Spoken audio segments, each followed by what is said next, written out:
ভুল হয়ে যাচ্ছে, বাপ কি মরবে না? মা, এই কথা কেন বলছো? মানে তুমি জানো না আমার কবিতাটা ধরে নিয়ে আর ঘুরে দিল না? ও বাবা, ওই কি তোমার কবিতা নাকি? আমার আব্বা ধরেছে, আমার আব্বার কবিতা। এই শালি, তুই আমার কাছে আর তোর বাপের কোন কাছে?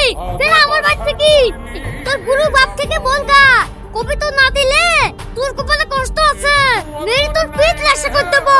তুই আমাকে কম মানিস নাকি? দাঁড়া, আব্বাকে কি বলবো? তোকে জানে কবিতা জীবনে না দেয়। সেই বাসটা কই রে? আরে বাবা রে! দেখো বাপ, এইবার যদি মেয়েকে মারধর করো তাহলে তোমার কপালে কিন্তু অনেক কষ্ট আছে। তোমাকে বিয়ের আগেই বলেছি আমি কবিতা দেব না। এই কবিতাটা লেগে জানে আর কোনো ঝামেলা না শুনতে পাই। ঠিক আছে আব্বা, পাবেন না। এই চলো। বাবা, আমার চান আসেনি। কই না তো মধু? মা, আপনি তো বাড়িতে আসলে আমাকে খবর দেবেন। তুমি কোথায় গেলে জান? কালকে থেকে তো ওকে খুঁজে খুঁজে পাচ্ছেনি। ওগো, তুমি কাল থেকে তাড়াতাড়ি উঠে আসো গো।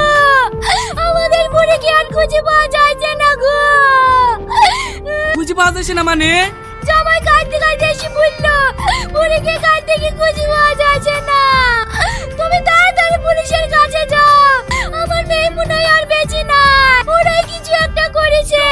আলাপ চাইলে কবিতার লেগে আমার মেয়েটাকে মেরে ফেললো। দৌড়ে ওর ব্যবস্থা করছি।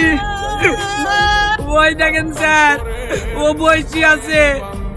আব্বা এসেছেন। আমার জান আমাকে তেড়ে চলে গেল আব্বা। আমি এখন কাকালে ডাকবো। এই তোর নাটক বন্ধ কর। লাশ কোথায় লুকিয়ে তুইছিস তাই বল। লাশ? আব্বা, আপনি পুলিশের সাথে কই এসেছেন কেন? আমার মেয়েকে মেরে লাশ কোথায় লুকিয়ে রেখেছিস তাই বল। রে, আপনার মেয়েকে কেন আমি মারবো? আপনার মেয়ে ঘরে।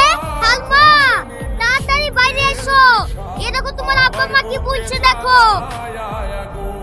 আব্বা মা তোমরা কখন আসলে? ভালো আছো তো? ও তুমি বেঁচে আছি। রে, আমার আবার কি হবে? জামাই যে সকালবেলা কাঁদতে কাঁদতে কি বললো আমার জান আরে কিসে? ও, ওর জন্য আমি নাকি সে কবিতাটা গতকাল হারিয়ে গেছে, তাই পাগলের মতন খুঁজে খুঁজে বেড়াচ্ছে। কাল থেকে কিচ্ছু খায়নি। আবার কারা রে? মেয়ে বেঁচে আছে আর কবিতার লেগে কাঁদছে। স্যার, এরাই হলো অরিজিনাল কবিতার পাগল।